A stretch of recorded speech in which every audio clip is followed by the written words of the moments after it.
কেউ কেউ বাজার গরম করছে এখানে আছে যারা লোকসভা নির্বাচনে যাদের কোনো ভূমিকা ছিল না, দু একজন তোলাবাজ আছে। কেউ কেউ বলছে সেই তো খুব অসুবিধায় পড়ে গেছি, এ তো তোলা তুলতে আর পাচ্ছি না। তাই তোলা তুলতে না পারার জন্য অনেকে দুঃখিত হচ্ছে, অনেকে তোলা তুলতে না পারার জন্য বাজার গরম করা হচ্ছে। আমাদের খুব পরিষ্কার কথা, তোলাবাজদের কোন স্থান ভারত তৃণমূল কংগ্রেসে নেই, এটা মাথায় রাখতে হবে। আপনি কোন বাপের কাছে যাবেন, যান, আমার কোনো আপত্তি নেই। কেউ কেউ বাজার গরম করছে এখানে আছে যারা লোকসভা নির্বাচনে যাদের কোনো ভূমিকা ছিল না, দু একজন তোলাবাজ আছে। কেউ কেউ বলছে সেই তো খুব অসুবিধায় পড়ে গেছি, এ তো তোলা তুলতে আর পাচ্ছি না। তাই তোলা তুলতে না পারার জন্য অনেকে দুঃখিত হচ্ছে, অনেকে তোলা তুলতে না পারার জন্য বাজার গরম করা হচ্ছে। আমাদের খুব পরিষ্কার কথা, তোলাবাজদের কোন স্থান ভারত তৃণমূল কংগ্রেসে নেই, এটা মাথায় রাখতে হবে। আপনি কোন বাপের কাছে যাবেন, যান, আমার কোনো আপত্তি নেই। কিন্তু ভাঙড় বিধানসভা আগামী দিনে এত সোজা নয়। তৃণমূল কংগ্রেস নিজস্ব গতিতে চলবে, আটকাবার ক্ষমতা কারণ নেই, এটা অন্তত তাদেরকে মনে রাখা উচিত। আবার দু একজন আছে কিছু রাজ্যের নেতাদের নাম করে বাজার গরম করার চেষ্টা করছে। আমি একজন কোন রাজ্য নেতাকে জিজ্ঞাসা করেছিলাম যে আপনার নাম করে বাজার গরম করছে কেন, ভাঙড়ের সুষ্ঠু পরিবেশটা নষ্ট হচ্ছে কেন? আমার সেই নেতা বললেন যে আমি তো কোনো রকম ভাবে খারাপ কিছু কোনো কথা বলিনি, কেউ যদি নাম বিক্রি করে খায় কি করব।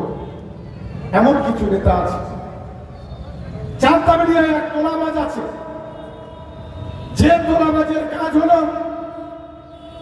যে বিভিন্ন জায়গায় মাঝখান থেকে কন্ট্যাক্ট করে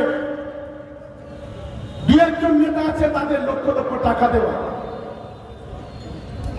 আমরা দেখেছি জিরান কাছাতে যে প্রজেক্ট তৈরি হয়েছে, সেই প্রজেক্টের মধ্যস্থকারী ছিল সে, লক্ষ লক্ষ টাকা তুলে কারো কারো দেওয়া হয়েছে। আমি তাদেরকে সতর্ক করে দিয়ে বলতে চাই, অনেক তো খেলা খেলেছে, পিছন থেকে আইএসএফ কে মদত দিয়েছে, পিছন থেকে আইএসএফ কে অর্থ দিয়ে সাহায্য করেছে। আমাদের নামে একদিকে যখন নির্বাচন চলছে, আমাদের নামে মিথ্যা করে 2023-এ যে ঘটনা ঘটেছিল, সেই তাদেরকে লক্ষ লক্ষ টাকা দিয়ে আমাদের নামে পর্যন্ত কেস পর্যন্ত করিয়েছে। অনেক ঘটনার সাক্ষী আমরা, অনেক ঘটনার সাক্ষী ভাঙড়ের তৃণমূল কংগ্রেসের কর্মীরা।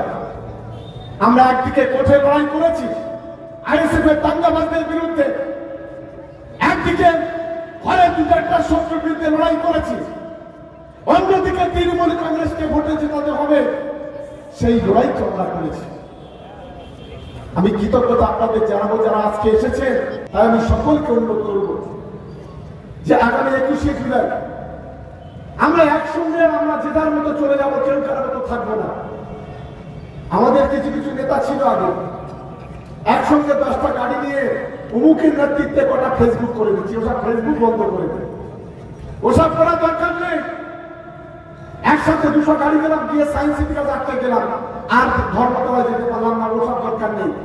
সকাল 7-8টা থেকে গাড়িগুলো নিজের অঞ্চলের নেতারা যারা আছেন নেতাদের বলবো যে বুথ কমিটি বলে যত দ্রুত সম্ভব গাড়িগুলো ছেড়ে দেবে।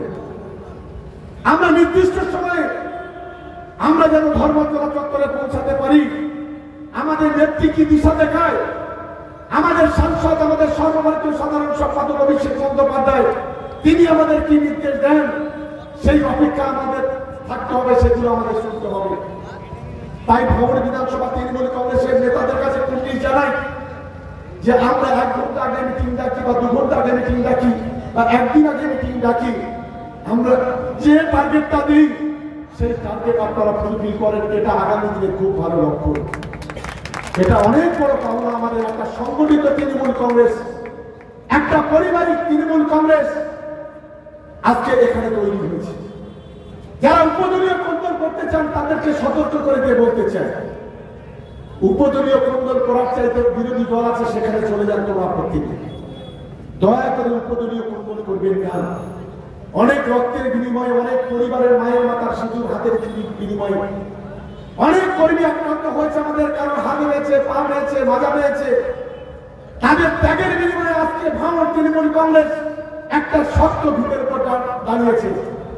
দয়া করে উপদলীয় কোন্দল দল কিন্তু এটাকে বরদাস্ত করবেন না। দু একজন যারা বাজার গরম করছেন তারা সতর্ক হয়ে যান। দল যেদিন সিদ্ধান্ত নেবে সেদিন কিন্তু আপনাকে ঠেকাবার মতো লোক থাকবে না, এটা আমি দায়িত্ব নিয়ে আজকে হয়ে গেলাম। আর এখানকার পুলিশ প্রশাসনের কর্মকর্তা যারা আছে আমি তাদেরকে অনুরোধ করব, এখনো পর্যন্ত আইএসএফ এর দুটো একটা সমাজ বিরোধী যারা বাজারটাকে গরম করার চেষ্টা করছে, আমি প্রশাসনকে অনুরোধ করব, আমরা যদি গত 3 মাস ধরে দেখি আমরা কিন্তু আমাদের পক্ষ থেকে একটা ইনসিডেন্ট নেই, তৃণমূল কংগ্রেসের ছেলের একটা বোমা ফাটায়নি, একটা গুলি করেনি, ভোটের পরে পোস্ট ভায়োলেন্স নেই, আমাদের ছেলেরা একজনের ঘর ভাঙেনি, একজনের কোনো ক্ষতি করেনি, আমাদের কথা তারা রেখেছে। কিন্তু আমাদের ভালোবাসা কেউ যদি দুর্বলতা ভাবে এটা হলো সবচেয়ে বড় মূর্খতা, এটা তাদের মাথায় রাখতে হবে। আমি নিশ্চিতভাবে মনে করি আগামী দিনে ভারতের শান্তি বজায় রাখার সবচেয়ে বড় দায়িত্ব তৃণমূল কংগ্রেসের। কিন্তু যে সমস্ত চোর ডাকাত সমাজ বিরোধী তোলাবাজ যারা বাজারকে গরম করতে চাইছে তাদের সম্পর্কে আমাদের ভাবতে হবে। আমি প্রশাসনকে অনুরোধ করব, চালতাবাড়িয়া তোলাবাজ যে বিভিন্ন কেসে যুক্ত আছে অবিলম্বে তার বিরুদ্ধে পদক্ষেপ করতে হবে, এটা আমি অনুরোধ করছি আমি প্রশাসনের কাছে। কেউ কেউ বাজার গরম করছে এখানে এসে, যারা লোকসভা নির্বাচনে যাদের কোনো ভূমিকা ছিল না, 2-1 তোলাবাজ আছে।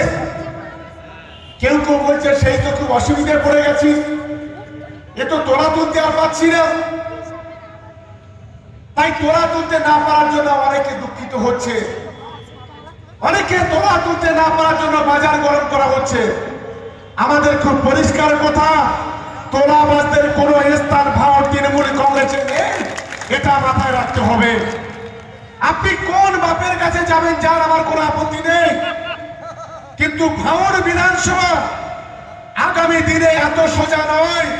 তৃণমূল কংগ্রেস নিজস্ব গতিতে চলবে, আটকাবার ক্ষমতা কারণ নেই, এটা অন্তত তাদেরকে মনে রাখা উচিত। চালতাবাড়িয়ায় এক তোলাবাজ আছে, যে তোলাবাজের কাজ হলো যে বিভিন্ন জায়গায় মাঝখান থেকে কন্ট্যাক্ট করে 2-1 নেতা আছে তাদের লক্ষ লক্ষ টাকা দেওয়া।